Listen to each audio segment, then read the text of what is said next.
मी धन्यकुमार अनिल सावळवाडे.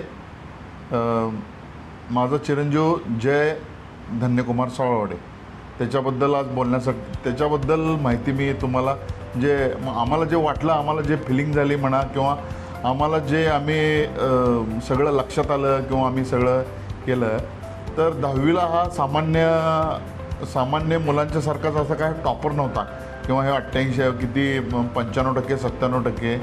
ज्यावेळी ह्याची 10वी संपत आली आणि ज्यावेळी 11वीला ॲडमिशन घेण्याचा विषय ज्यावेळी सुरू झाला, त्यावेळी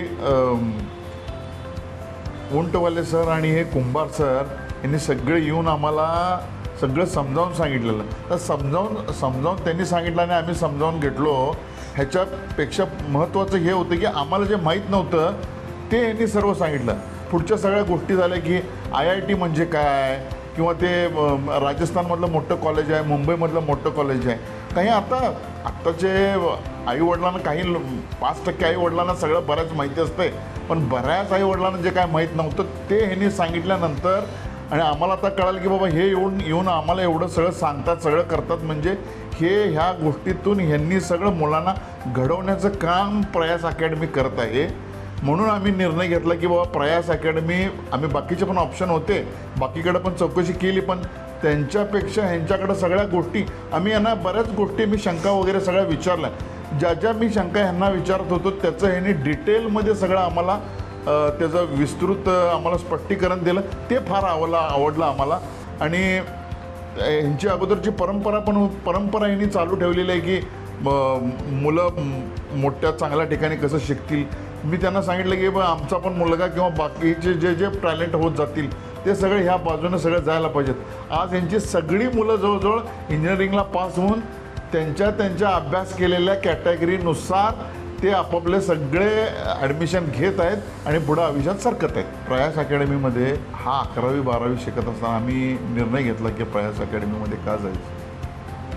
तर आम्ही सगळीकडे चौकशी केल्यानंतर आम्हाला हे फार म्हणजे ह्याने डिटेल्समध्ये सगळं सांगता. आणि कुंभार सर तिकडं पाटामध्ये सगळं त्यांचं सगळं एवढी मोठी संधी असून त्यांनी इथल्या मुलांच्यासाठी मी तर असं म्हणेन की वाहून घेतलं आहे. ह्या धर्तीवर आम्ही त्यांना सगळे प्रश्न विचारून त्याचे आमचं समाधानकारक उत्तर मिळाल्यानंतर आम्ही त्यांना प्रयास अकॅडमीमध्ये गाठलं. 11वीला चालू केल्यानंतर कधी एखाद्या दिवशी मी त्याला विचारणार, अरे आज का चाललास तू प्रयास अकॅडमी? तर नाही पप्पा मला आज पण यावं लागते. त्यांनी फक्त फोकस मुलं टॅलेंट कसे होतील, मुलांचा जास्तीत जास्त वेळ शिकण्यात कसा जाईल, ज्याच्या संगतीत जातो तसा मुलगा होतो. तसं यांनी फक्त प्रयास अकॅडमी फक्त मुलांना अभ्यासाची संगतच लावली. आणि त्याच्या व्यतिरिक्त जर आणखीन सांगण्यासारखं काय असेल तर त्याच्या व्यतिरिक्त इतकं स्ट्रिक्टली त्यांच्याकडून बाहेरचं वागणंसुद्धा होतं की एक दिवस मी काही मुलं बाहेर बोलताना करतानासुद्धा कधीसुद्धा आम्हाला दिसले नाहीत. एखाद्या दिवशी जर म्हणजे आमचा एक दिवस जरा इकडच्या बाजूला बाहेर मी त्याला आणायला जात असताना एक दिवस मला वेळ झाल्यानंतर दुसऱ्या दिवशी सरांनी मला बोलवून सांगितलं, तुम्ही अगदी वेळेवर त्याला आणायला येत जावा आणि तो शाळा म्हणजे हे कॉलेज सुटल्यानंतर बाहेरच्या एरियामध्ये इकडं तिकडं जायला नको. म्हणजे मी त्यावेळी विचार केला की किती उच्च विचारानं हे सगळे यांनी केलं आहे आणि त्याचा परिणाम बरोबर त्याच्या अभ्यासावर होऊन तो अभ्यास करायला शिकून नवीन सगळ्या गोष्टी शिकून त्याच्यातलं टॅलेंट हेरून त्यांनी तो अभ्यास करून त्याला इतके मार्क पडले. माझं नाव जय धन्यकुमार सावळवाडे. 10वीपर्यंत मला अभ्यासात काही इंटरेस्ट नव्हतं. ज्यावेळेस मी प्रयास अकॅडमीमध्ये ॲडमिशन घेतलं त्यावेळी पण मला JEE आणि CETबद्दल काही आयडिया नव्हती.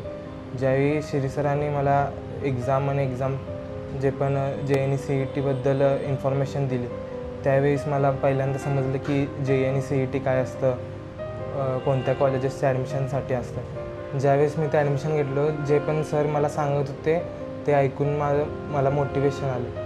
मग जसं पुढं जात गेलं 11 नंतर मी थोडं डिस्ट्रॅक्ट झालो, मोबाईल वगैरे जास्त वापरत होतो. ज्यावेळेस पण सरांना वाटले की मी ज्या ट्रॅकवर नाही आहे बरोबर, तर दरवेळेस श्री सरांनी मला समजवलं की जे मी करत आहे ते चुकीचं आहे आणि काय करायला पाहिजे हे पण दरवेळेस सांगितलं. शिरीष सरांनी जे पण एव्हरी वीकमध्ये टेस्ट सिरीज घेतले आणि जे सिलेबस टाईमली कंप्लीट केलं त्यामुळेच मला खूप फायदा झाला. आणि ज्यावेळी पण मला कोणत्याही टॉपिकमध्ये प्रॉब्लेम होतो त्यावेळी शिरीष सर पर्सनली बसवून जे पण प्रॉब्लेम होतं ते सगळं सोडवून घेत होते. जे पण आता ॲडमिशन घेणार आहे त्यांच्यासाठी प्रयास अकॅडमी एकदम बेस्ट आहे. इथं स्टुडंट्सवर त्यांनी एकदम फोकस देऊन लक्ष देतात. जर तुम्ही जे पण सर सांगताय ते एकदम नीट ऐकून जर सरांच्या अकॉर्डिंग अभ्यास केलं आणि जे सर सांगतात ते फॉलो केलं तर तुमचं रिझल्ट येणं हे एकदम नक्की आहे.